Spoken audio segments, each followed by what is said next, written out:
Let's talk about Leviticus 17 through 22. I'm going to try to cover all of it in this video, but of course, as always, we'll see how far I get. I might eat my words, but I'm going to assume that if you're watching this, that you have probably been following along with us up to this point. So I'm not going to do a ton of recap. I'm just going to jump straight in and pick up exactly where we left off. Just like all the other videos in the Leviticus series so far, we are going to go mostly chronologically through the chapters, but we're going to jump around just a little bit for clarity's sake. And ironically, we're actually going to jump around beginning right here at the very beginning, because in order to explain what's going on in Leviticus 17 to us as modern Westerners who are wildly divorced from so much of the culture and the context and the assumptions behind the book of Leviticus, we need to talk about something that it says in chapters 18 and 19. Because when it comes down to it, this entire stretch of scripture from Leviticus 17 all the way through chapter 22 is ultimately about one big thing. Big picture of this whole section of Leviticus is this. The Lord is teaching the ancient Israelites who have grown up in ancient Near Eastern culture, who have been indoctrinated by ancient Near Eastern paganism, who have absorbed the wicked, unjust, and idolatrous worldview of ancient Near Eastern paganism, mindset of ancient Near Eastern paganism, lifestyle of ancient Near Eastern paganism, worship practices, and so forth of ancient Near Eastern paganism. He is teaching them how to unhitch themselves from that wickedness, injustice, and idolatry, and instead imitate Him. Like we've said over and over from the beginning of Exodus all the way to now, the Old Testament law in its entirety is about forming God's people into a community that reflects His goodness and His glory by teaching us His will and His ways, what He wants for us and from us, who He is and what He is like, His character and attributes and heart. And that exact same thing is happening here in Leviticus 22, but it's happening now in a very specific way, a very explicit way. So the Lord is saying from Leviticus 17 through chapter 22, essentially, no more imitating the wickedness, injustice, or idolatry of the pagan nations and cultures. Imitate me, not the pagan cultures you grew up in. I've said this a lot, but in the Exodus itself, the Lord was getting Israel out of Egypt, but now in the Old Testament law that stretches from the second half of Exodus through the end of Deuteronomy, the Lord has to get the Egypt out of Israel. He has to get the Canaan out of Israel. He has to get the ancient Near Eastern pagan culture with all of the wickedness, injustice, and idolatry that comes baked into it at the base level out of the Israelites. So I love the way he puts it in Leviticus 18, 3 through 5. Like I said, we're jumping ahead just a little bit, but we're going to talk about chapter 17 in a second. He says in Leviticus 18, 3 through 5, you shall not do as they do in the land of Egypt where you lived. You shall not do as they do in the land of Canaan where I am bringing you. Neither shall you walk in their statutes. You shall do my ordinances. You shall keep my statutes and walk in them. I am Yahweh your God. You shall therefore keep my statutes and my ordinances, which if a man does, he shall live in them. I am Yahweh. So the purpose of all of the rules that we are going to talk about over the course of these coming chapters, however many videos it is, whether it's all in this one video or it's in several videos over the coming week or so, the purpose of all of these rules that God lays down in these handful of chapters that we're going to talk about is to reflect God's heart and His character. Leviticus 19, 1 and 2, Yahweh spoke to Moses saying, speak to all the congregation of the children of Israel and tell them, you shall be holy, for I, Yahweh your God, am holy. These are rules, restrictions, prohibitions, commands, rituals, specifications, ceremonies, and so on and so forth that ultimately, slowly, over years and years, over generation after generation, over century after century, gradually should form the ancient Israelites into people who reflect his heart and his character, who reflect his holiness through their holiness.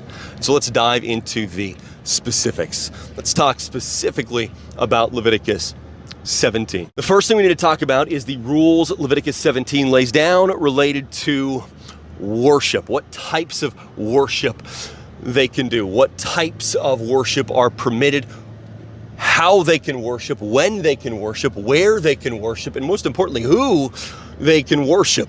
He says something really shocking. He says in Leviticus 17:7, "They shall no more sacrifice their sacrifices to the goat idols, after which they play the prostitute. This shall be a statute forever to them throughout their generations." That's kind of weird. He says no more sacrificing to goat idols or goat gods or goat demons, however your particular translation puts it. Those are all ways that you could translate this into English, but no more sacrificing to goat gods out in the wilderness. This is something that we saw throughout the book of Exodus. They created the golden calf. They participated in what they called revelry, which is kind of a euphemistic term to describe sort of like pagan ritualistic orgies after they built the golden calf. We just saw in Leviticus chapter 10 the strange fire that Nadab and Abihu did, this unauthorized ritual or sacrifice. One of the common scholarly views that I didn't get super into in that video is that they were doing a sort of pagan ritual amidst the prescribed rituals that Yahweh gave to them and so on. So there was a lingering problem of the ancient Israelites worshiping false gods. One of the examples of that was that at least some of the Israelites were worshiping goat idols during their time sojourning through the wilderness headed toward the promised land. He says, no more worshiping any other gods, period. So we see that this was already a problem. This was still a major problem among the first generation of Israelites. He says, in the same way that you must not worship any other gods, don't make sacrifices to these goat idols or any other false gods. He says, in the same way, no self-directed worship. He says, the only form of worship that is acceptable are the prescribed forms of worship that I, the Lord, have given to you. I have told you how I want to be worshiped, and part of your role as the worshipers, rather than the God who is worshipped, is that you worship me the way I have called you to. It says, Leviticus 17:8-9, you shall say to them, any man there is of the house of Israel, or of the strangers who live as foreigners among them, who offers a burnt offering or a sacrifice and does not bring it to the door of the tent of meeting to a sacrifice to Yahweh, that man shall be cut off from his people. That is one example. We could quote a whole bunch of other examples here. He says, if you do not do this the way I prescribed it, you must be cut off from the people. If you do not do that the way I prescribed it, you must be cut off from the people. If you don't worship me the way that I have called you to do so, you must be cut off from the people. The point here is not that God is trying to be ultra stringent. The point here is the Israelites have to grasp right here and right now that He is God, we are the worshipers, and we must never get those two roles confused. And the specificity, the stringency of all of these different prescribed rituals and sacrifices and so forth teach you as an ancient Israelite over and over, every time you go to worship, every time you perform one of the rituals, every time you make a sacrifice or an offering, and on and on and on, that I must do this the way the Lord has prescribed it because He is God, I am the worshiper. He prescribes how to worship. I follow through on that worship. And so naturally, in the same way, he says any non-sanctioned sacrifices or rituals must be severely punished. Leviticus 17:4 says that anyone who has not brought it to the door of the tent of meeting to offer an offering to Yahweh before Yahweh's tabernacle, blood shall be imputed to that man. He has shed blood. That man shall be cut off from among his people. He says, if you do not carry out the rituals and sacrifices I've prescribed, you are denying me the worship that I am due. You are acting like you are the God, not me. And in the same way, if you create new rituals or sacrifices that I didn't prescribe, you are acting like you are the God, not me. The big picture that all of this has to kind of paint within our hearts and our minds is there is only one God, and that one God is the one who determines where our worship goes, how our worship works, what our worship looks like, when we worship, where we worship, what form our worship takes. Worshiping Him on His own terms is part of how we actually, practically, functionally treat Him as our God. That's why I know I rant all the time about this, but that's because this is one of the kind of number one ways that modern Western culture actively robs the Lord of His rightful worship. If you say, I don't worship God in the church, I worship God out fishing. No, you do not. If you do not obey Him by going and worshiping Him in the church the way that He has called you to do so with the rest of the body, if you deny Him that, then you do not worship Him. He is not your God.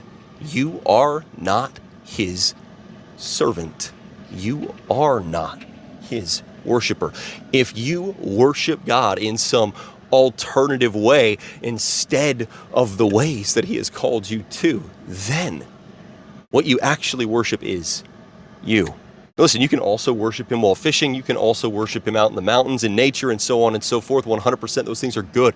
But if you are denying Him the worship He has actually commanded you to give Him and doing those other things instead, then this is not about God. This is about you, worshiping you. That same thing is true here. It says, no more sacrificing to goat demons out in the wilderness. No more self-directed worship. You worship me through the prescribed rituals and sacrifices that I have given to you. And you do not invent new ones, because you have to learn I am your God. You are the worshiper. Do not get the roles confused. But at the same time, Leviticus 17 also, trying to think of how to put this now, actually. Probably should have thought of this before. It also has rules relating to how the ancient Israelites deal with blood. We've talked about some of these things already in some of the earlier chapters in Exodus and so forth, but there's more to talk about here, especially because Leviticus 17 focuses very heavily on steering the ancient Israelites away from the kind of blood rituals that were common in ancient Near Eastern paganism. So this is definitely going to get weird. But it essentially says no eating blood, period. Not in meals, like we've already talked about before, but also not in any of your rituals or ceremonies. None of your worship practices can involve consuming blood. We've talked before already about the fact that in the ancient Near East, they typically saw your blood as representing your life or representing your very self. It's like your blood represented you. Your blood was kind of a stand-in for you. It was a substitute for you. It was a metaphor for your own life. And so, you may not consume blood either in meals or in any sort of worship or sacrificial ritual or offering, because Yahweh alone is the one who owns our life. Leviticus 17, 10, and 11 says, any man of the house or of the strangers who live as foreigners among them who eats any kind of blood, I will set my face against that soul who eats blood and will cut him off from among his people. For the life of the flesh is in the blood, and I have given it to you on the altar to make atonement for your souls. For it is the blood that makes atonement by reason of the life. And so, like we talked about already, every time you as an ancient Israelite had to purposefully, consciously restrain yourself from eating the blood of an animal, you had to do the work of draining the blood out of it, disposing of the blood, and so on and so forth, you would be reminded Yahweh owns all life. He owns the life of this animal, and he owns my life. This is reminding you of the kingship of Yahweh, the lordship of Yahweh, that he is the Lord, you are the serf. He is the suzerain, you are the vassal. He is the king, you are the subject. But that same thing applied in another way, because as you maybe noticed in the verse I just read, it says, do not eat any sort of blood in any context, because the covenant rituals that Yahweh has given to us use blood as a metaphor for atonement. And that symbolism needs to be carefully protected. Essentially, if the Israelites regularly just consume meat with the blood still in it, or consume blood in any other fashion, the symbolism that is meant to come with it as kind of a visible image and metaphor that represents the way that we have been atoned for through the long-promised Savior who is coming, that symbolism is going to be muddied. It's not going to be as clear. It's very important that every time blood is spilled in a ceremony, the ancient Israelites are immediately reminded in the back of their mind, we have an atoning sacrifice in the long-promised Savior who is to come. And every time they have to drain out that blood and avoid eating it, they will be reminded, we have a God and King and Lord and suzerain who owns our very bodies and souls, our very selves. And therefore, you cannot muddy that symbolism, weaken that symbolism, distract from that symbolism by making blood into something that people can just consume whenever. So that's kind of the second side to this. But like we talked about just a moment ago, even more than all of this, it says no using blood as an occult substance like the pagans did. Ancient pagans would use the blood of animals, the blood of humans, and so on and so forth as kind of a substance that would aid them in different pagan occult rituals. So they would sometimes use blood for divination. They would use blood for different mystery rituals. They would sometimes use blood to attempt to predict the future. They would use blood to attempt in some way to kind of gain power over someone else through some supernatural means, and on and on and on. It says you may not use blood as an occult substance like the pagans do. You may not use it for divination. You may not use it for mystery rituals. You may not use it for witchcraft. You may not use it for sorcery. So stay away from that entirely. Instead, as an ancient Israelite, you had to drain the blood from the animals and then dispose of it in a respectful way. Leviticus 17, 13 through 14, it says, whatever man there is of the children of Israel or of the strangers who live as foreigners among them, who takes any animal or bird that may be eaten in hunting, he shall pour out its blood and cover it with dust. For as to the life of all flesh, its blood is with its life. Therefore, I said to the children of Israel, you shall not eat blood from any kind of flesh, for the life of all flesh is its blood. Whoever eats it shall be cut off. So, he says, you must not imitate the wickedness, injustice, and idolatry of the pagan cultures in the ways that they misuse and abuse the blood of animals. Speaking of which, Leviticus 17 also lays down vitally important rules for how we deal with animals. Specifically, it says touching or eating animal corpses that you find out in the wild renders you ritually unclean, and you must be ritually purified.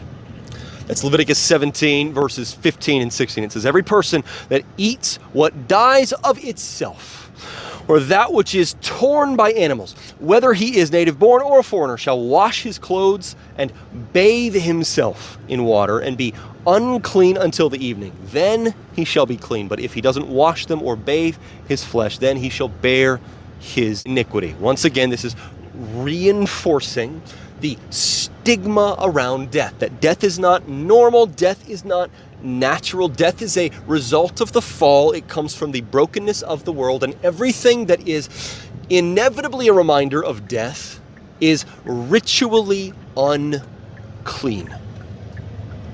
And that process of having to carefully make sure that we don't accidentally touch just a roadkill or some animal out in the wild that died of natural causes and so on and so forth, that is going to reinforce again and again and again every single time. Death is not supposed to exist, and one day death will not exist. And that ritual purification process is going to reinforce again and again and again. I cannot just enter God's presence as a fallen human being. I need to be cleansed. I need to be purified. And the true cleansing and purification comes from this long-promised Savior. Every time you are ritually purified after having been made ritually unclean by touching an animal corpse, eating an animal corpse, whatever, you are going to be reminded this purification ritual is pointing towards the true purification that is coming one day. And in the same way, it teaches you to respect the animal, even the dead animal. When you find its corpse, rather than simply just kind of utilitarianistically, I don't think that's a word, but you know what I mean, just repurposing its corpse for food instead, you were either going to leave it for the other animals to subsist on, or you were going to respectfully dispose of its remains. It's a reminder that unlike ancient pagan culture, which often quite literally turned abuse of animals into a form of religious ritual, remember, like boiling a goat in its mother's milk and so on and so forth, that as the covenant people of God, we reflect Yahweh by treating animals with respect.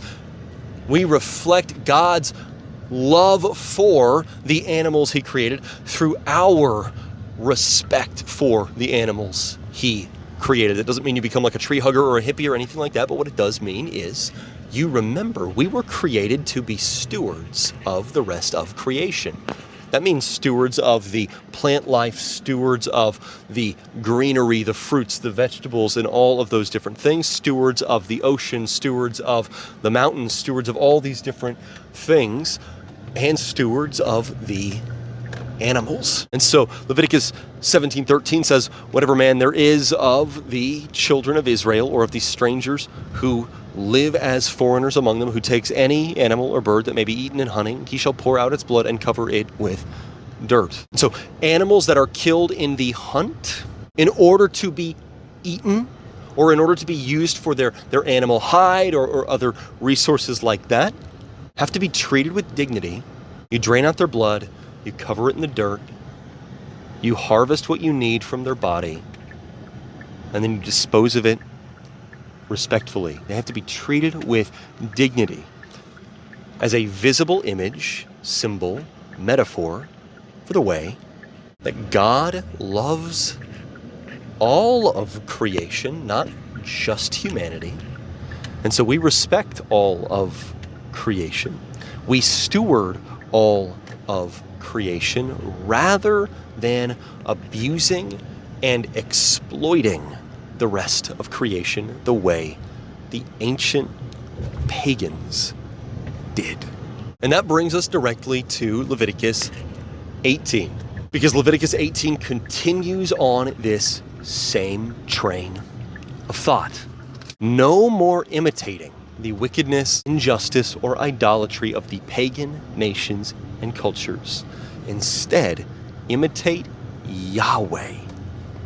Imitate his will and his ways, his character, his attributes, and his heart. Because in Leviticus 18, it starts to break down what that looks like in the realm of sexuality and relationships. So, just like with the blood, this is going to get pretty explicit. There's no way around it. There is literally not a way for me to be less explicit than the Bible itself. And frankly, I know it's kind of offensive to some church folk, but it's actually not reasonable to ask someone to be less explicit than the Bible itself. Nothing good comes from censoring the Bible. And so we're going to talk about the kind of graphic, kind of explicit things that are happening here in Leviticus 18 when it comes to human sexuality.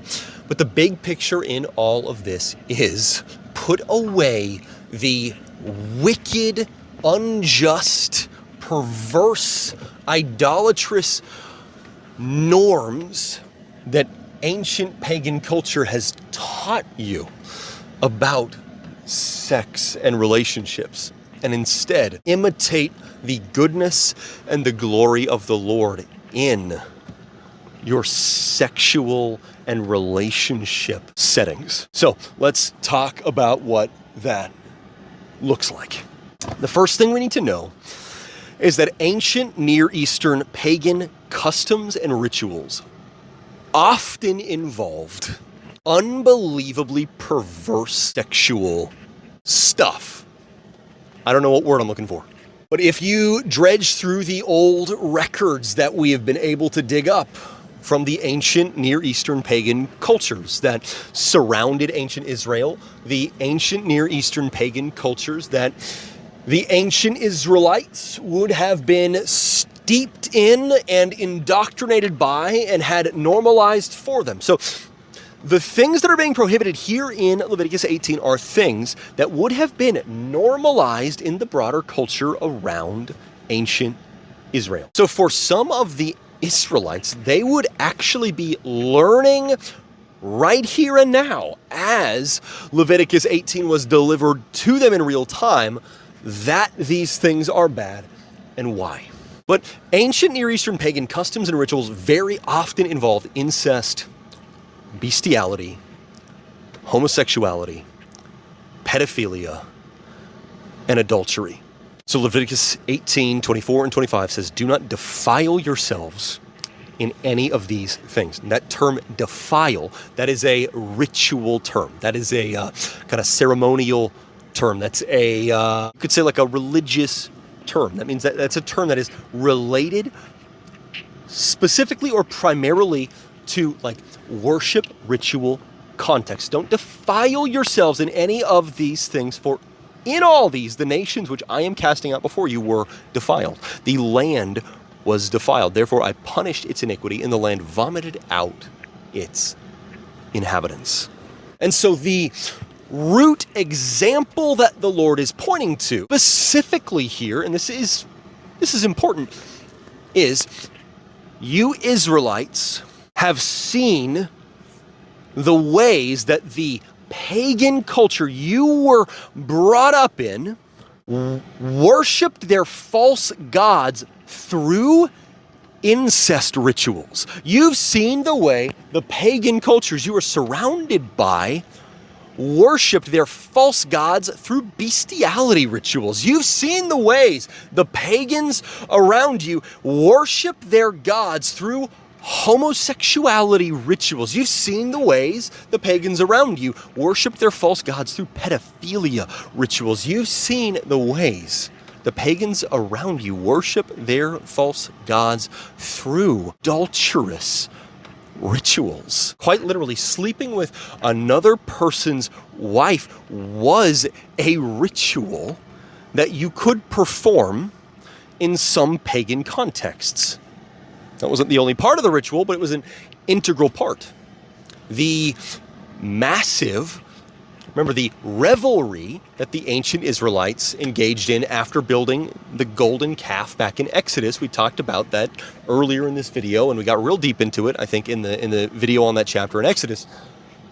But that term revelry, that strongly implies they are practicing a pagan ritual involving an orgy, and that orgy probably involved, actually maybe all of these things. The revelry that they were engaging in surrounding the golden calf would have been most likely like the pagan customs and rituals they experienced back in ancient Egypt. And so people would be sleeping with each other's wives and husbands surrounding that golden calf while Moses is up on the mountain. Men would have been sleeping with other men as part of that revelry ritual while Moses is up on the mountain and they are surrounding that golden calf they've built.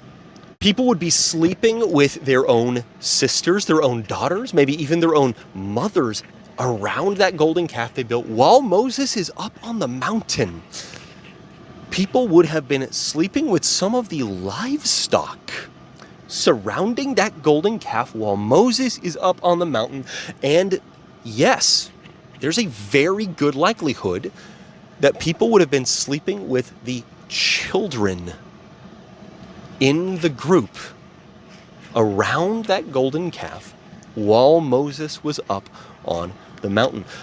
All of these things are actually pretty plausibly implied in the term that it uses to describe what they were doing when they made that golden calf and then feasted around it. They are imitating the horrific pagan customs of their day and time that they grew up steeped in, that they had normalized for them, that often involved incest, bestiality, pedophilia, homosexuality, adultery, and beyond.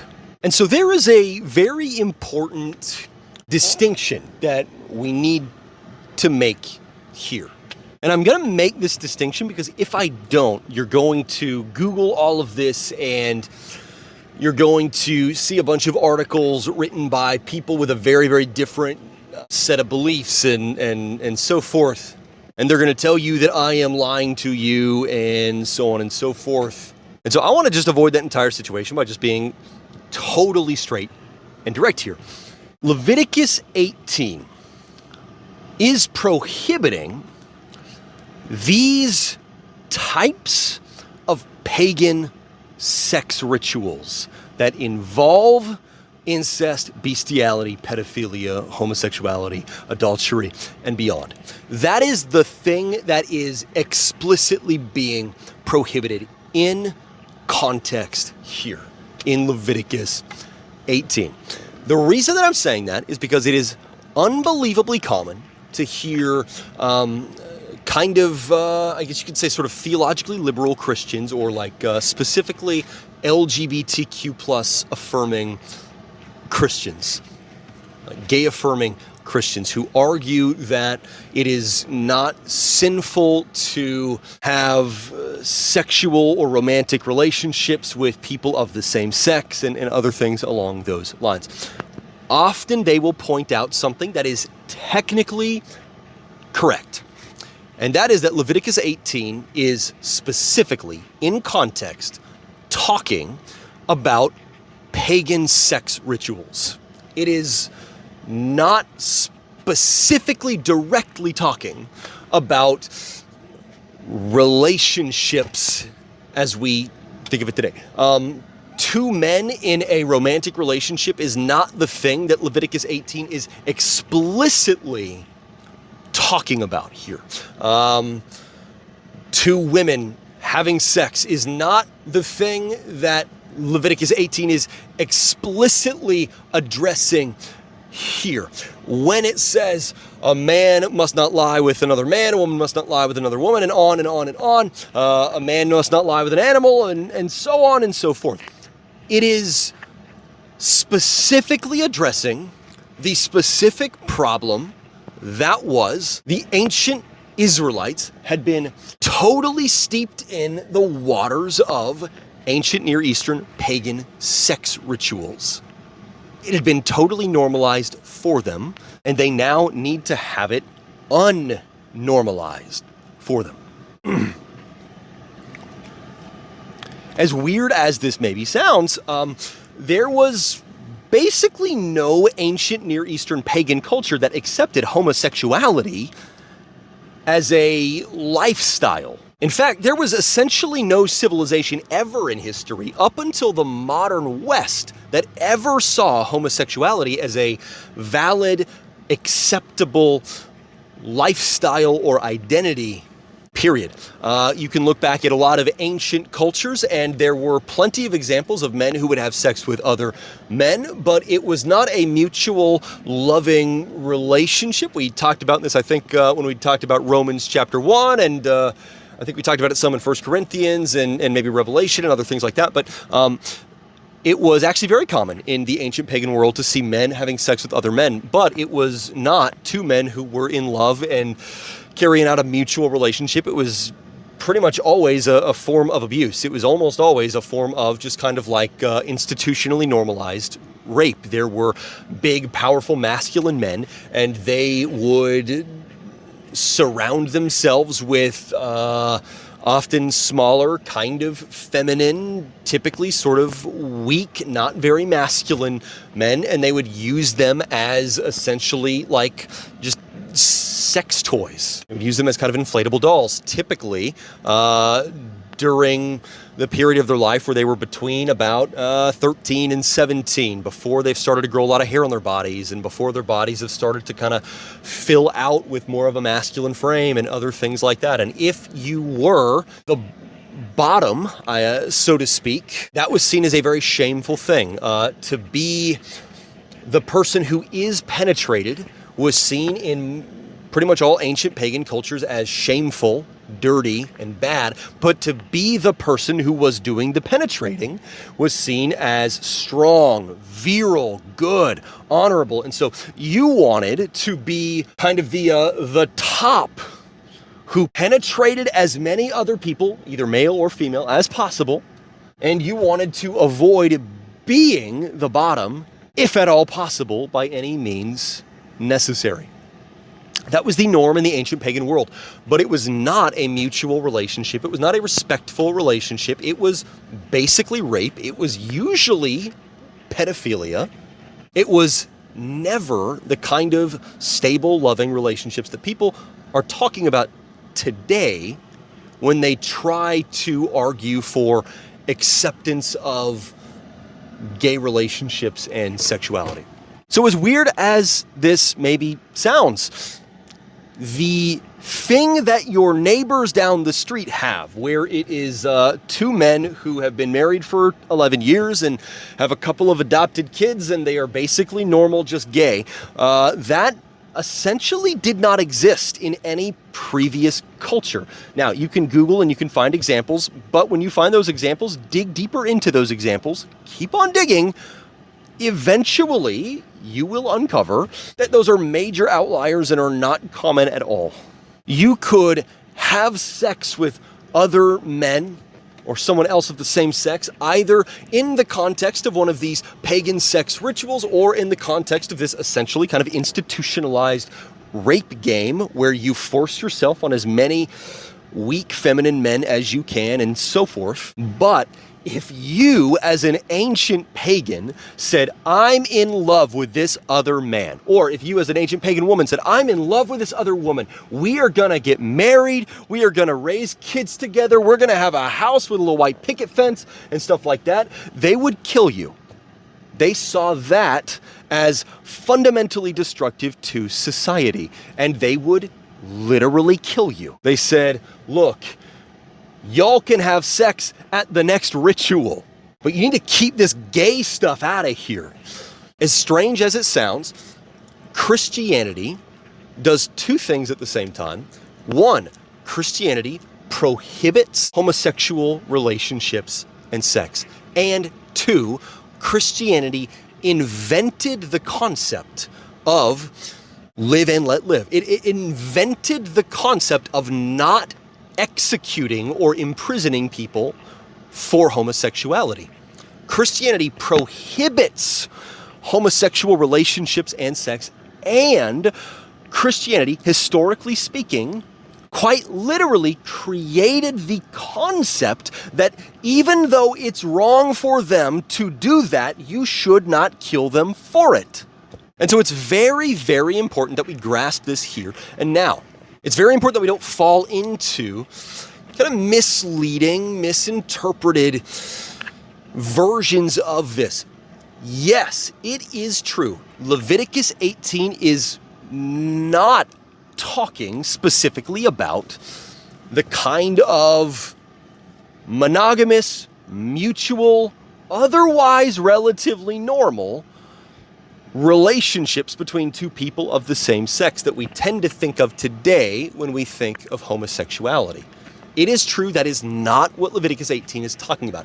However, that does not mean God's word permits gay relationships or gay sex.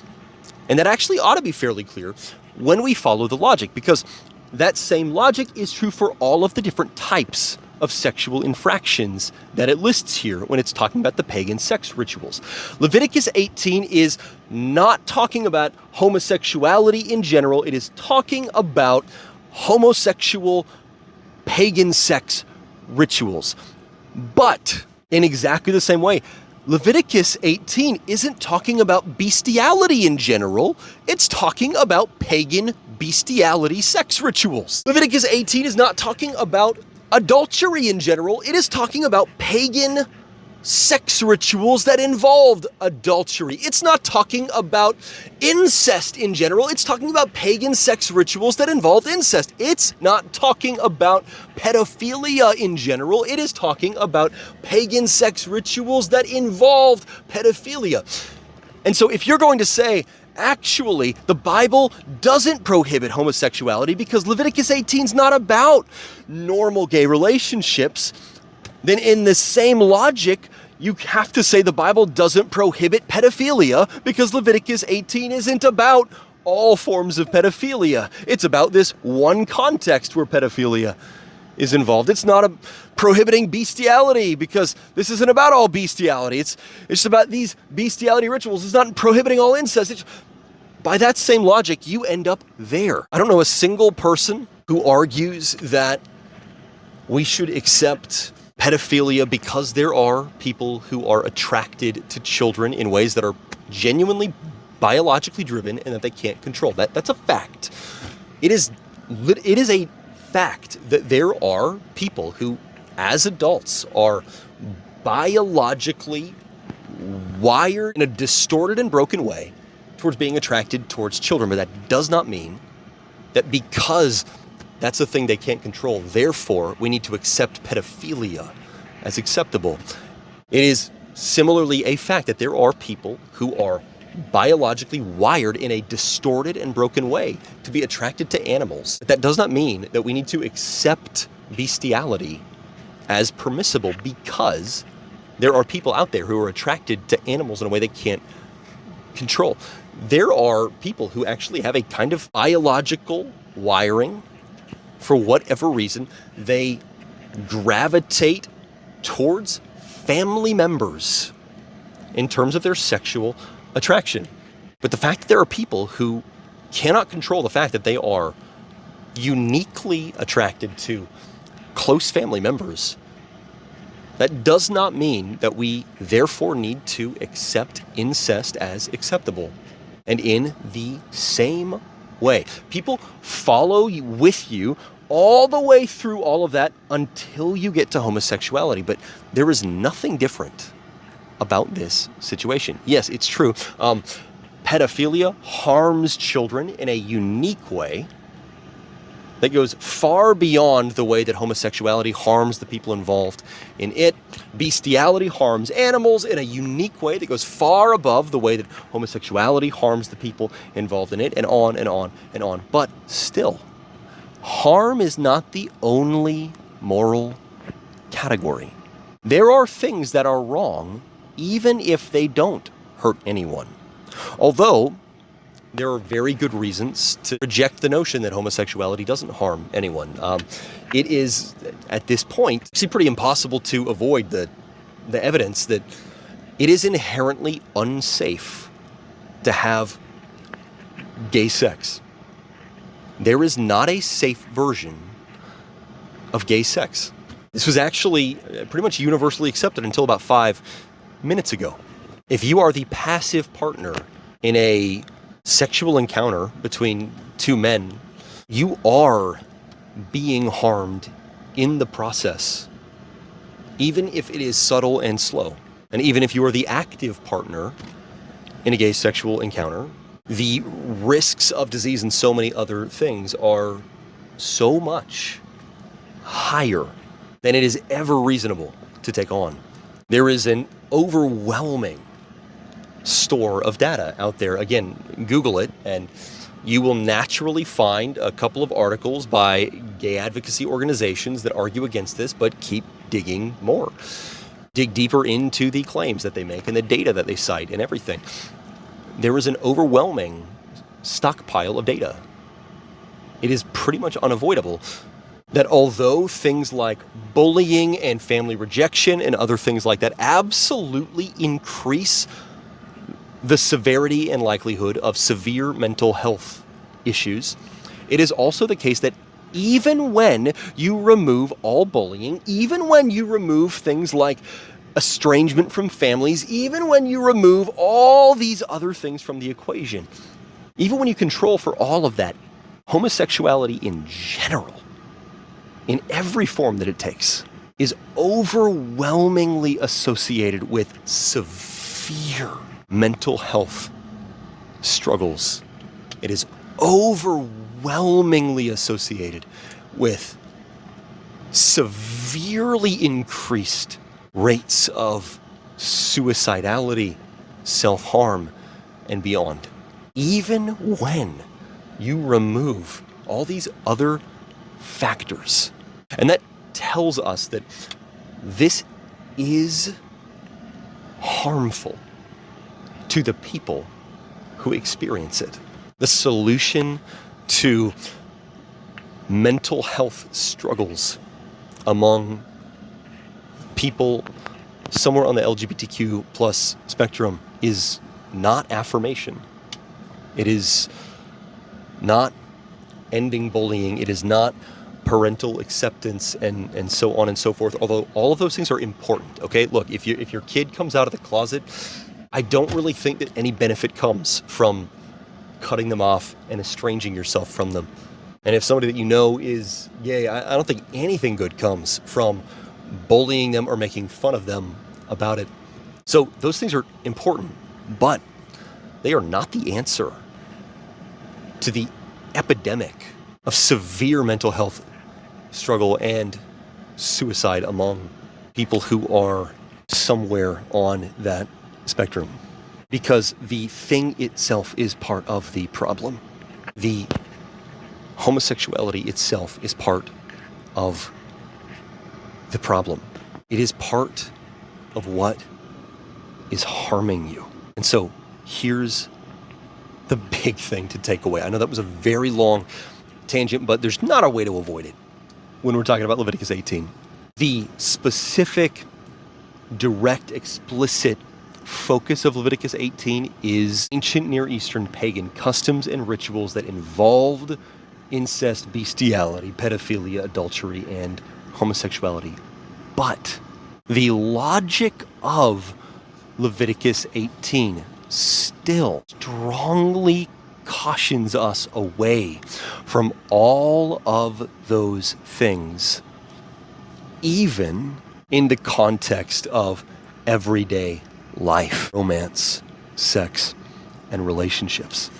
It says, do not distort God's design for human sexuality through homosexuality. That's the issue at the heart of it. It is true that there is harm involved to the people who experience it.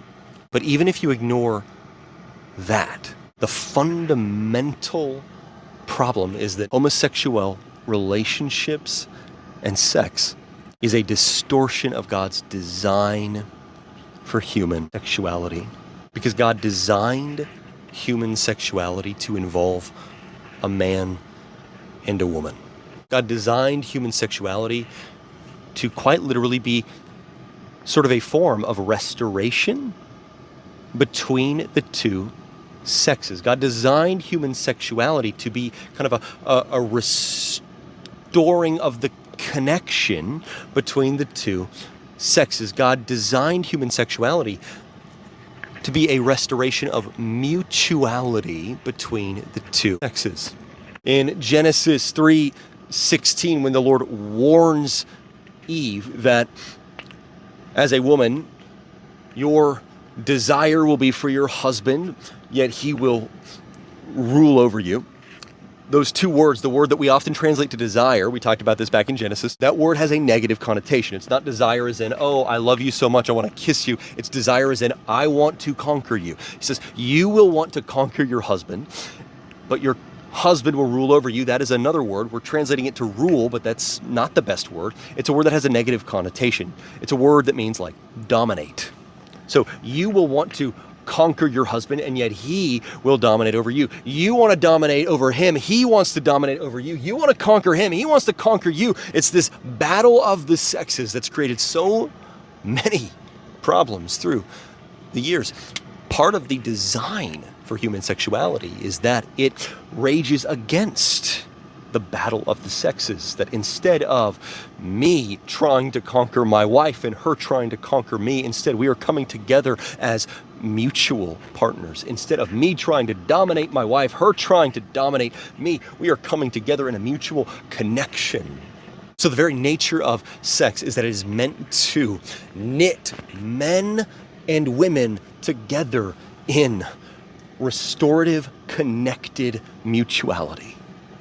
And you cannot knit men and women together in restorative, connected mutuality when the encounter is between two men or two women. So the issue here is not just harm, although that exists. The issue here is that it fundamentally distorts the baseline purpose of sex. And in the same way, God designed human sexuality to be procreative, that it creates new humans in the process. And so there's actually this beautiful picture. When men and women come together in restorative, connected mutuality in the form of sex, it creates the next generation of humans who will be raised by men and women who have come together in a restorative, connected mutuality.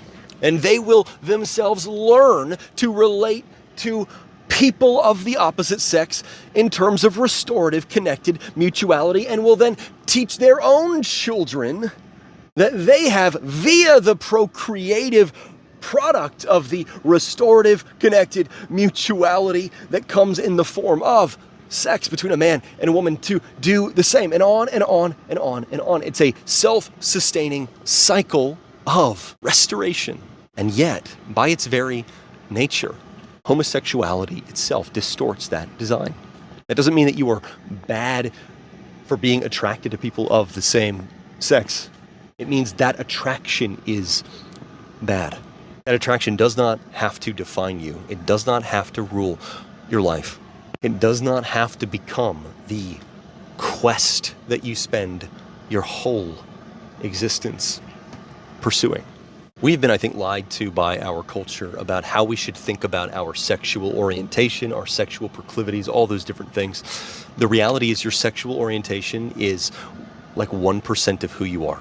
Listen, if you are somebody who is attracted to people of the same sex, you don't have to make either of the two very common mistakes. You do not have to fall into the pitfall of hating yourself because of it, or thinking that you are dirty or terrible or evil because of it. Forget whatever your grandma said or whatever the TV pundits or whatever said, okay? This is like 1% of you.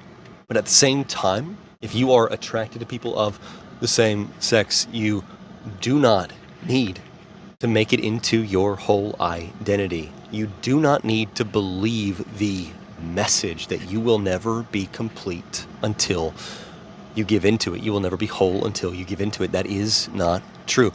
In the therapy world, there is a name for that. They call them irrational beliefs, or IBs. They call them cognitive distortions. The notion that you will never be happy or whole until you give into your same-sex attraction, or you give into your gender dysphoria, or whatever. That is a cognitive distortion that is rooted in the same type of things that leads so many people to fall into so many self-destructive patterns. So Leviticus 18 says, do not distort God's design for human sexuality through homosexuality, because homosexuality destroys the procreative order and the restorative connection between the two sexes in mutuality according to God's design. The rest of this section is going to go a lot quicker because that same principle applies for each of the other forms of sexual distortions that Leviticus 18 works through. It says, do not distort God's design for human sexuality through incest. It says Leviticus 18, 6 and 7, none of you shall approach any close relatives to uncover their nakedness. I am Yahweh. You shall not uncover the nakedness of your father. That phrase, uncover the nakedness, there's still a little bit of debate, but it very clearly in some contexts in the ancient Near East meant sleep with someone, have sex with someone. And in other contexts, it seems to have meant like force yourself on someone, rape someone. So in either of those two cases, not good. It says you shall not uncover the nakedness of your father or the nakedness of your mother. She is your mother. You shall not uncover her nakedness. It also lists a whole bunch of other close family members in the same way. It says when you use your close relatives as an object of sexual pleasure, you are distorting God's design. Because, okay, if you are sleeping with your mom, you're probably not trying to start a family with her. If you're sleeping with your dad, you're probably not trying to start a family with him. If you're sleeping with your sister, if you're sleeping with your daughter, all these different things, you are probably not trying to start a restorative, connected, mutual, familial, covenantal relationship with them. You are almost certainly just using them as an object to get your rocks off. That in itself already, that is a distortion of God's design, but at the same time, that destroys the family structure. It is impossible for a father to relate in a fatherly way to a daughter he is sleeping with. It is impossible for a mother to relate in a motherly way to a son that she is sleeping with. It is impossible for a brother to relate in a brotherly way to a sister he is sleeping with, and vice versa. Same thing is true for very close cousins. The same thing is true for all kinds of similar close family relationships. Obviously, there is probably also the kind of health and medical side of things here. They didn't understand everything about genetics at that point in time, but serious genetic problems can come from close relative incest. If you've got a hot second cousin, you're probably okay, but if you got a hot sister, you need to just walk on, my man. Just chill out, okay? Go see your counselor, find a way to stop fixating on her. I'm not going to make fun of you to your face. Just create some problems. But even if you ignore the genetic side of things, the medical side of things, it destroys the family structure, and destroying the family structure destroys society.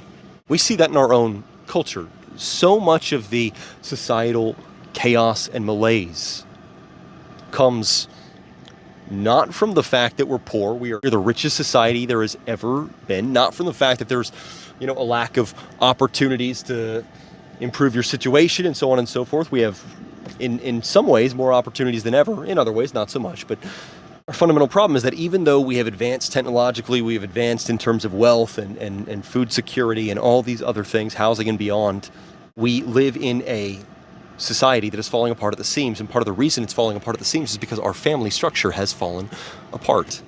At this point, the majority of children are raised with at least one of their parents just gone from their lives, going back and forth between different houses in a somewhat better case scenario, or with two parents who are in the home but are both working constantly.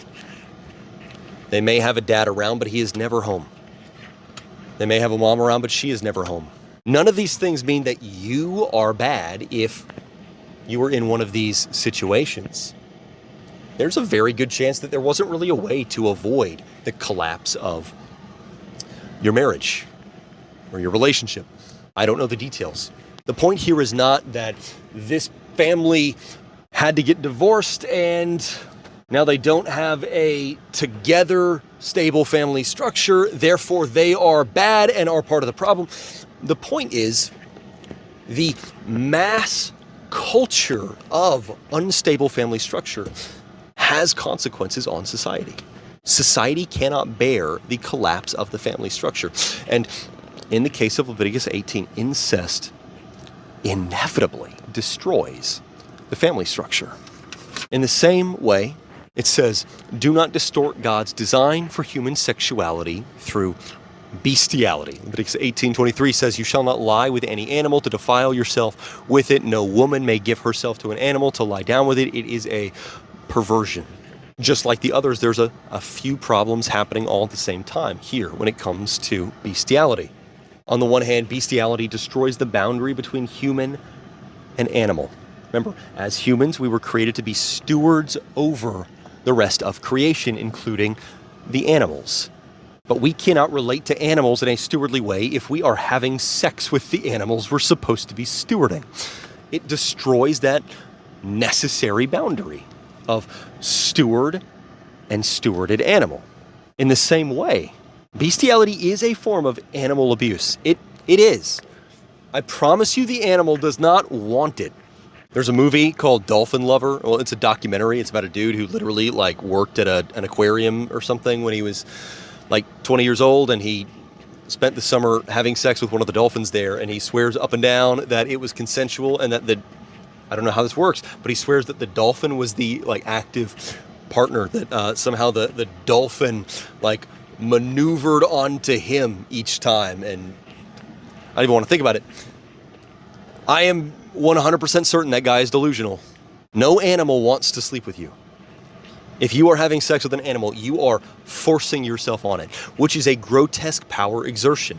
As humans, we are meant to be the stewards over these animals, loving stewards, but bestiality replaces rightful human stewardship of animals with grotesque power exertion, forcing ourselves onto animals, which is a form of animal abuse. And so once again, sleeping with the animals, that's relating to the animals the way that the pagan culture related to animals. It is not relating to them in a way that reflects the goodness and the glory of the Lord.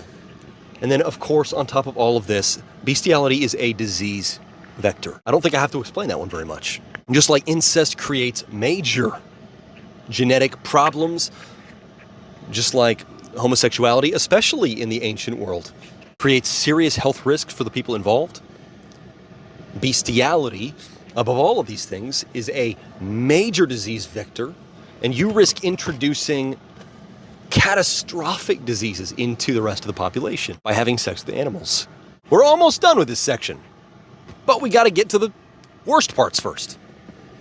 It says, do not distort God's design for human sexuality through pedophilia, or, I'm going to put these together, any forms of relationships that have major power dynamics due to the presence of an adult and a child, the presence of a just kind of inescapable authority figure and a totally powerless person under their authority, where it's avoidable.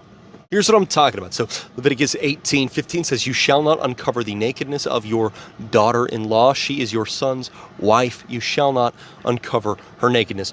One, obviously, this relates to kind of destroying the family structure, like with incest. You cannot relate to your daughter-in-law in a fatherly way as you are meant to if you are having sex with her. Also, you are not able to relate to your son in a fatherly way if you are sleeping with his wife. But there's more happening here even than that. Because in a case of something like a father-in-law taking his daughter-in-law as a sexual partner, there's a major power dynamic problem there. The father-in-law has a lot of power over his daughter-in-law. The daughter-in-law doesn't really have the option to say no to her father-in-law unless she wants to face really extreme consequences. She could lose absolutely everything by saying no. In the culture of the ancient Near East, the father-in-law presumably is the head of the household, and that means that he has more or less absolute power over everybody under him in his household, and that includes his daughter-in-law.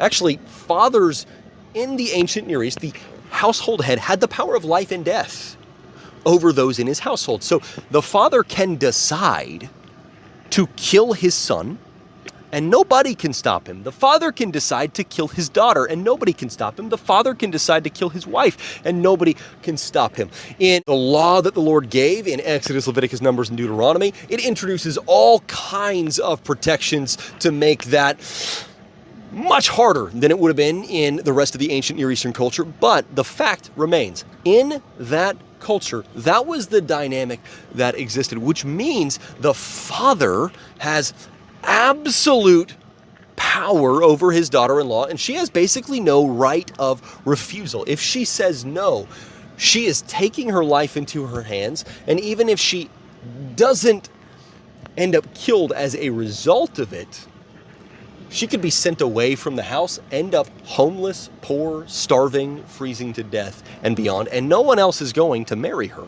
because she is no longer a virgin, which, as we've talked about in the ancient Near East, they saw as an extremely important and valuable thing when it came to confirming the paternity and the lineage of their children. If you don't know what I'm talking about with that, go back and watch the Exodus videos. We get pretty deep into that in those.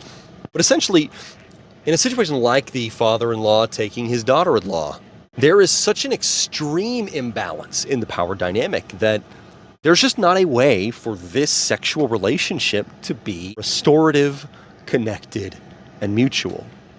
This can really only be a form of exploitation and abuse.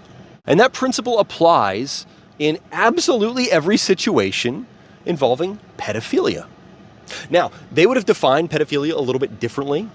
We essentially look at any relationship between a person who is over 18 and a person who is under 18 as pedophilia. So, if you are a 19-year-old who got held back or something like that, you're a senior in high school, and your girlfriend is 17 years old, you might literally be in the same grade, and kind of in the popular conception, we look at that as pedophilia. I literally know people who are in jail because of situations like that. You probably do too. In that particular culture in the ancient Near East, the norm was that people died by about 40. So very often what would happen was that men would get married somewhere between 20 and 30. Women often would get married between about 14 and 20. They would have seen a marriage between a 20-year-old and a 14-year-old as fairly normal. They lived in an ancient agrarian society where it was extremely important to have as many children as possible, as quickly as possible, and start as early as possible. And so it was very, very common for them to begin marrying their daughters at a very young age, and for them to begin having children that would often consummate the marriage somewhere around 14 or so. They wouldn't have batted an eye at that. We do not live in an agrarian society where most people die around 40. We live in a largely urban and suburban society that is pretty technologically advanced, that is pretty industrial, and so on and so forth. There is no benefit from a bunch of pregnant 14-year-old girls churning babies out. That is pretty detrimental to society. In the ancient Near East, people had to grow up very quickly. They were functionally adults by about 13. In our society, we have the gift of being able to let people grow up at about the natural biological pace, which is by 18, you're pretty much an adult. By 25 to 28, your frontal lobe is fully developed and you're like an adult. And so in our place in time, placing the threshold for what we consider an adult at about 18 is pretty good. Gotta be honest, I might actually place it higher. If anything ever happened to my wife, Elise, and I was back out on the dating scene or something like that, I just don't think I would date an 18-year-old. It just feels like a kid to me, and I'm just not into that. But the fundamental principle here behind all of this is that there is meant to be a distinction between adults and children. Adults who care for children and children who are cared for by adults. And you cannot relate to children as an adult caretaker if you are having sex with them.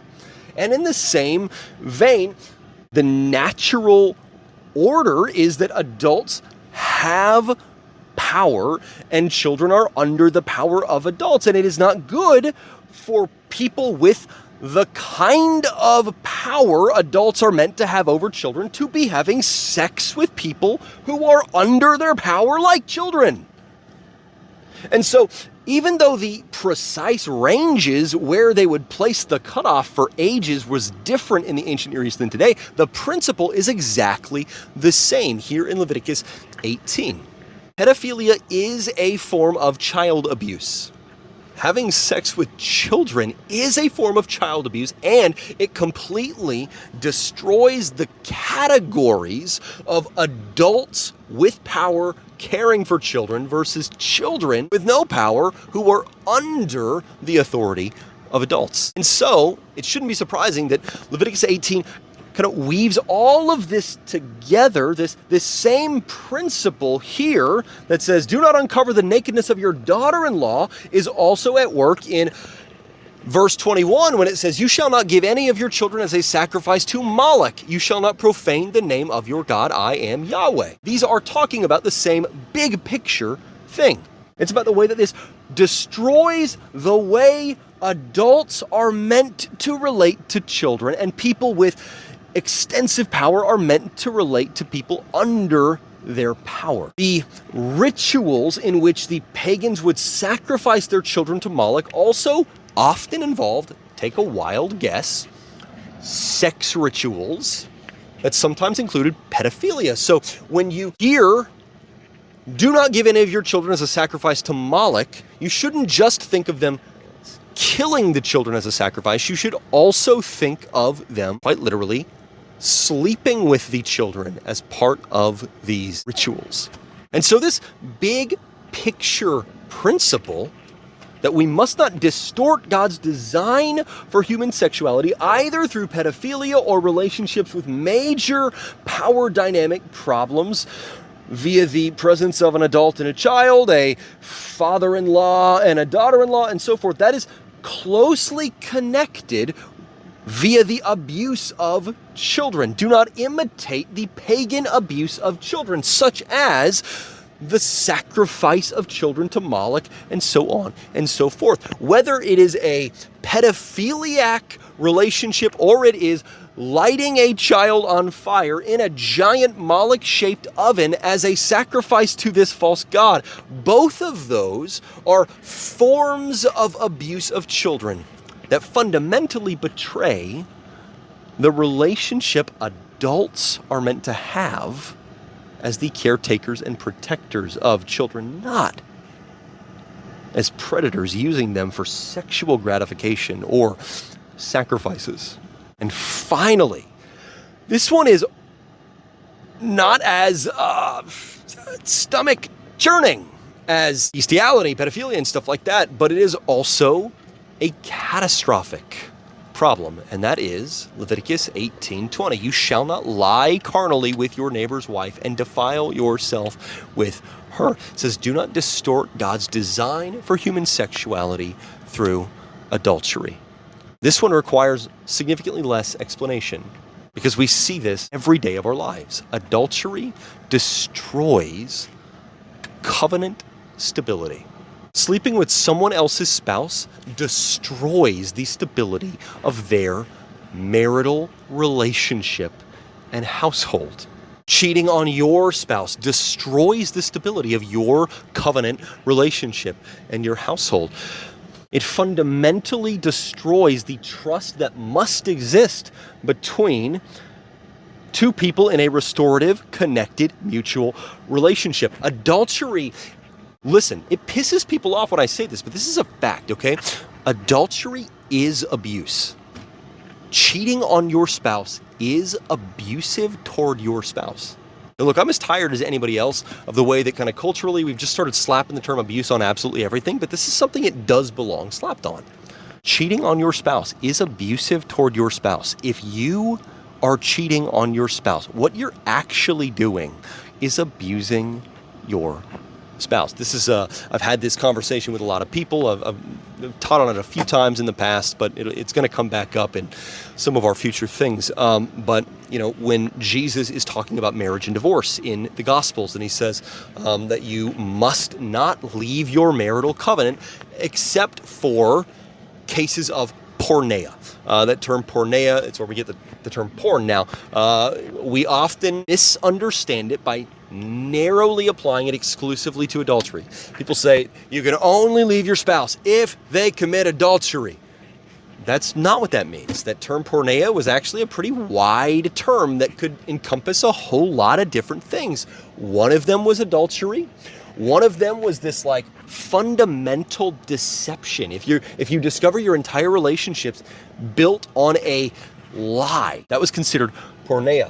One example of that was that often women would be presented as virgins to their would-be husband in order to fetch the bride price of a virgin rather than the bride price of a non-virgin, because again, in the ancient Near East, they were obsessed with virginity. There were practical reasons why they were, but they were. And often, husbands would later discover that that was not true. They were actively deceived into a marital arrangement they may or may not have chosen had they known all the facts and stuff like that. That was seen as a fundamental betrayal. That was seen essentially as actually a form of abuse hurled onto the groom. Now, of course, there's a lot of cultural stuff going on with that we would do very, very differently today. But that was the way it was seen at that point in time. That was one form that porneia took at that point in time. In the same way, whether it's physical, psychological, sexual, whatever abuse, fell under the umbrella of porneia. And in the same way, abandonment fell under the umbrella of porneia. And what all these things share in common is that beating your spouse is a form of abuse. It is a radical betrayal.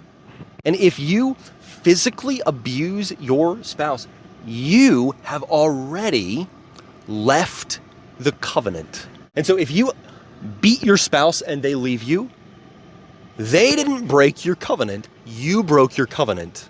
Same way, psychologically, sexually, and so forth, abusing your spouse is breaking your covenant.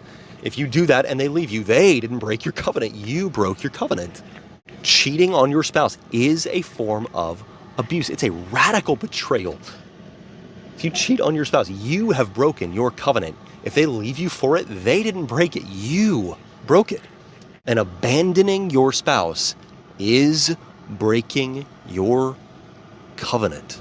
So if you abandon your spouse and they move on and marry somebody else, they are not committing adultery. They are not breaking their permanent marital covenant. The covenant was already broken and gone.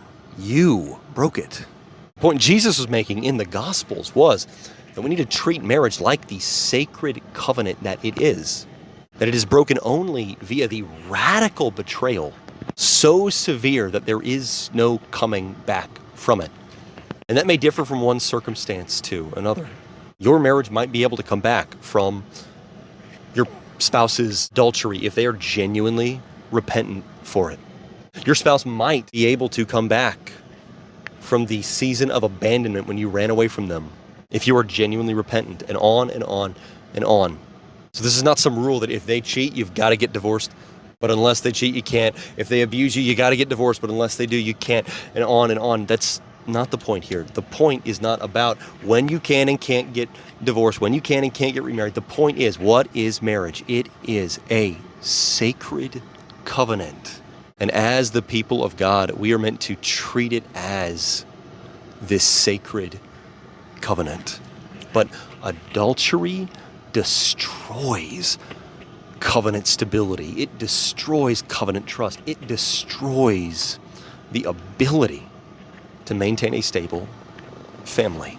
And so even though Leviticus 18 is primarily focused on prohibiting pagan sex rituals that involved adultery, bestiality, incest, homosexuality, pedophilia, and beyond, it absolutely applies to all of these things in every form they take. There is never an acceptable form of adultery. There is never an acceptable form of homosexuality. There was never an acceptable form of pedophilia. There was never an acceptable form of bestiality. There was never an acceptable form of incest. Because all of these things fundamentally distort God's design for human sexuality. And therefore, Leviticus says, execute those who radically distort God's design for sexuality in whatever form it comes. I'm actually jumping ahead a little bit to Leviticus 20, but it says, the man who commits adultery with another man's wife, even he who commits adultery with his neighbor's wife, the adulterer and the adulteress shall surely be put to death. The man who lies with his father's wife has uncovered his father's nakedness. Both of them shall surely be put to death. Their blood shall be upon themselves. If a man lies with his daughter-in-law, both of them shall surely be put to death. They have committed a perversion. Their blood shall be upon themselves. If a man lies with a male as with a woman, both of them have committed an abomination. They shall surely be put to death. Their blood shall be upon themselves. If a man takes a wife and her mother, it is wickedness. They shall be burned with fire, both he and they, that there may be no wickedness among you. If a man lies with an animal, he shall surely be put to death, and you shall kill the animal. If a woman approaches any animal and lies down with it, you shall kill the woman and the animal. They shall surely be put to death. Their blood shall be upon themselves. He then goes on in Leviticus 20, 17 through 21, it says, if a man takes his sister, his father's daughter, or his mother's daughter, and sees her nakedness, and she sees his nakedness, this is a shameful thing. They shall be cut off in the sight of the children of their people. He has uncovered his sister's nakedness. He shall bear the iniquity. If a man lies with a woman having her monthly period and uncovers her nakedness, he has made naked her fountain, and she has uncovered the fountain of her blood. Both of them shall be cut off from among their people. You shall not uncover the nakedness of your mother's sister, nor of your father's sister, for he has made his close relative naked. They shall bear their iniquity. If a man lies with his uncle's wife, he has uncovered his uncle's nakedness. They shall bear their sin. They shall die childless. If a man takes his brother's wife, it is an impurity. He has uncovered his brother's nakedness. They shall be childless. It says you need to severely punish anyone who radically distorts God's design for human sexuality in whatever form it takes. But there's a very interesting thing to note here, and that is that it doesn't treat what they call fornication with the same degree of severity. Fornication, that's a word for essentially, I guess you could say like premarital sex. Now, don't misunderstand me. As you will see reading Leviticus, they absolutely still put pretty significant penalties on fornication. They put significant sort of, consequences on premarital or non-marital sex. Sleeping with someone that you are not married to, that you're not gonna be married to, that you have no intention of covenanting yourself together with. They call that fornication. And the laws here treat that differently. They still treat it as a sin. They still treat it as disobedience. They still treat it as socially destructive because actually it is. I'm not going to go on a long rant about this the same way that I do about everything else, but let's be very clear here. It's actually not good for society when the majority of people simply have sex with whoever they want. It is actually not good for society when the average is for people to have a long line of partners one after another. This is another one of those things where actually neuroscience has taught us quite a bit, and the science of human attachment and other things like that. It actually does genuinely harm our ability to form long-term, permanent, close, stable attachments with others the more sexual partners we have. There's a whole lot of different kind of mechanics going on behind that. This is another one of those things. Google it. Pay attention to which sources you're getting information from. Look out reputable sources that are as objective as possible, that focus on the actual science of human attachment and so forth, rather than advocacy organizations for polyamory and blah, blah, blah. But it actually is genuinely bad for the individual. It is bad for society itself. It is bad for the culture around us to normalize sex outside of marriage. I sound old-fashioned, but actually, this isn't very old-fashioned. The norm in most ancient pagan cultures was all kinds of sexual chaos. This is a more or less distinctly Christian concept that sex belongs within the context of a mutual covenant between equal partners that is fundamentally focused on connection, fundamentally focused on restoration, where both people matter equally, both people have an equal say in when they do have sex, when they don't have sex, how they have sex, where they have sex, and on and on and on. Both people have an equal say in the choices the family is going to make. Both people have an equal say in where they're going to go, what they're going to do, how they're going to live, and on and on and on. Christianity invented the concept of mutuality between spouses. This is not an old-fashioned concept. This is a distinctly Christian concept. Very few cultures have ever done anything like this.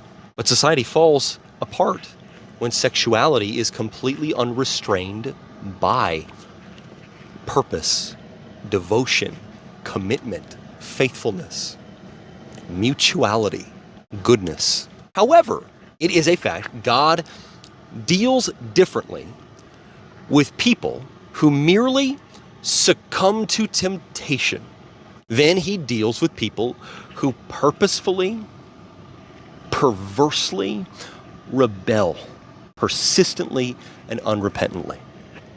So there is a difference between a couple of relatively young people who are burning with all of the fires of hormonal youth over here and end up stumbling into fornication.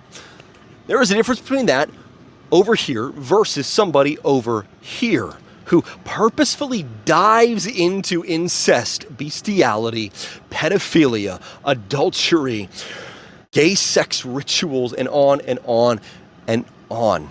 These two things come from very different places. One comes primarily from like human weakness. The other comes from rampant, unrepentant rebellion. And that probably applied very significantly in how they carried out these different penalties and stuff like that. And so the fact that God treats these two different pathways into falling into sin differently probably means, like we have talked about, it's been a while since I busted out this word, but this is important. These are paradigmatic laws, which means these are not the only rules and regulations. These are example rules and regulations. So these rules and regulations absolutely apply, but it essentially means this and other stuff like this.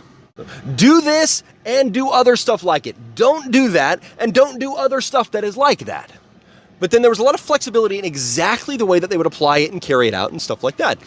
And so there's a very significant likelihood that they treated two men who fell into like the fires of lust, succumbed to temptation, had a sinful sexual relationship, but then repented, came before the judges and the elders, confessed what they did, made the sin offerings, turned their backs on any kind of sexual relationship.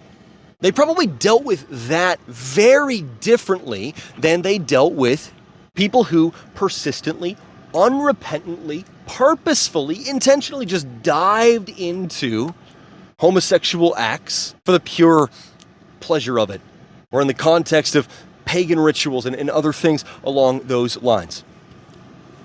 We see the Lord dealing very differently with infractions of these laws that come from stumbling into temptation, human weakness, and so forth, than we do persistent, unrepentant rebellion. And so it's very important, and this applies for pretty much all of these laws, from Exodus all the way through Deuteronomy. You would not always be stoned for infractions where stoning is the penalty. You would not always be lit on fire for infractions where being lit on fire is the penalty. You would not always be executed for infractions for which execution is the penalty. Purpose here is to establish the norm. But there was always room for mercy. Well, okay, when I say always, there were exceptions. There are places where it quite literally says, do not show mercy. But the norm is that there was normatively room for mercy in any infraction, given the circumstances, given the person, given whether or not they are repentant, and so on and so forth. So don't misunderstand this. Sometimes people point here and they say, okay, so that means God is saying, it's not good, but it's okay if you have premarital sex, but you better not be gay, you better not this thing, you better not, It's like, okay, well, yeah, you would say that as somebody who likes having premarital sex but is not gay. Yeah, you would say that, wouldn't you? That's not what's happening here. The point here is God treats succumbing to temptation, falling into weakness differently than he treats vicious, persistent rebellion. And that would apply in any of these situations. But the norm is you must banish all these forms of radically distorting God's design for sexuality from your midst. Do not imitate the pagan cultures around you from which you learned all these things. It literally says, Leviticus 18, 29 and 30, for whoever shall do any of these abominations, even the souls that do them shall be cut off from among their people. Therefore you shall keep my requirements, that you do not practice any of these abominable customs which were practiced before you, and that you do not defile yourselves with them. I am Yahweh your God. He says God is destroying the Canaanites for these kinds of wickedness, injustice, and idolatry, among other types. It wasn't just about sex. But God is destroying the Canaanites for things like this and so many others. Therefore, you, the ancient Israelites, must not imitate it. And he says, Leviticus 18, 24 through 28, do not defile yourselves in any of these things, for in all these things the nations which I am casting out before you were defiled, the land was defiled. Therefore, I punished its iniquity, and the land vomited out her inhabitants. Therefore, you shall keep my statutes and my ordinances, and shall not do any of these abominations, neither the native born nor the stranger who lives as a foreigner among you. For the men of the land that were before you had done all these abominations, and the land became defiled, that the land not vomit you out also when you defile it, as it vomited out the nation that was before you. He says, joining the pagan mutiny against the Lord by imitating their pagan lifestyle will lead you to lose the promised land. The land will vomit you out.